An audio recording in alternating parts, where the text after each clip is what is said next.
Assalamualaikum warahmatullahi wabarakatuh. Selamat pagi dan salam sejahtera buat kita semua. Bapak Ibu guru pendamping dan anandaku yang hebat yang ada di Provinsi Sulawesi Selatan, apa kabarnya hari ini? Sudah siap belajar?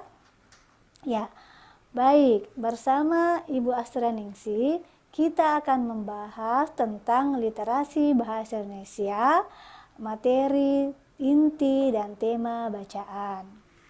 Nah, adapun tujuan pembelajaran hari ini yaitu peserta didik dapat menentukan tema bacaan, peserta didik dapat menentukan inti bacaan.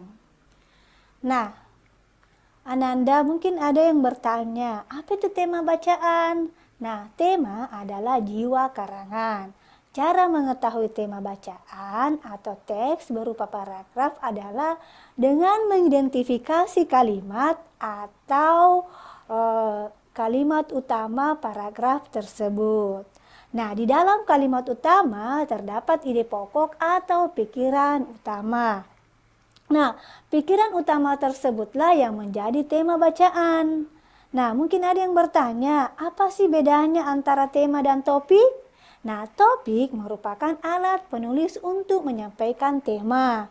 Jadi, tema lebih luas daripada topik. Topik sama dengan masalah yang dibicarakan dalam teks. Nah, selanjutnya kita masuk ke materi yang kedua, yaitu inti kalimat. Nah, apa sih itu inti kalimat? Inti kalimat merupakan isi pokok sebuah kalimat. Dalam kalimat majemuk, inti kalimat terdapat pada klausa induk. Dalam kalimat tunggal, inti kalimat lazimnya berupa unsur minimalnya, yaitu terdiri dari subjek atau tanda dengan kata S dan predikat atau P. Nah, cara menentukan inti kalimat adalah dengan memecah induk kalimat dengan anak kalimat serta memerinci fungsi, subjek, predikat, objek keterangannya atau SPOK-nya. Jadi, kata kuncinya di sini inti kalimat itu minimal dia memiliki unsur subjek dan predikat. Nah, selanjutnya kita lihat contoh soalnya. Di sini soalnya adalah kalimat inti dari gadis yang cantik itu sedang membaca buku baru adalah apakah A. Gadis itu cantik, B. Gadis cantik membaca, C. Gadis membaca buku, D. Gadis sedang membaca, E. Gadis membaca buku baru. Kira-kira jawaban yang benar adalah apakah A, B, C, D, atau E? Nah, sekarang kita analisis soalnya. Nah, ternyata jawaban yang benar adalah C. Gadis membaca buku.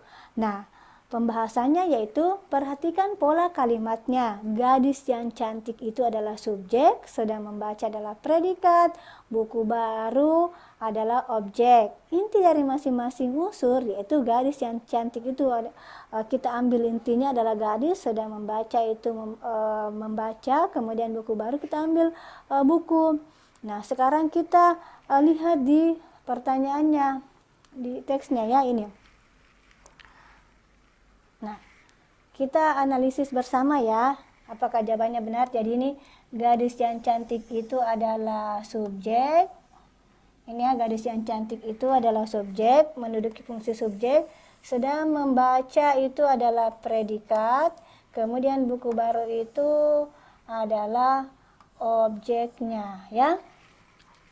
Gadis yang cantik itu kemudian jadi kita bisa menyimpulkan jawaban yang benar adalah gadis membaca buku. Kenapa kita pilih ini? Karena kita mengambil saja yang merupakan intinya, gadis, kemudian membaca, kemudian buku. Yang lainnya itu merupakan penjelas atau tambahannya ya, seperti itu.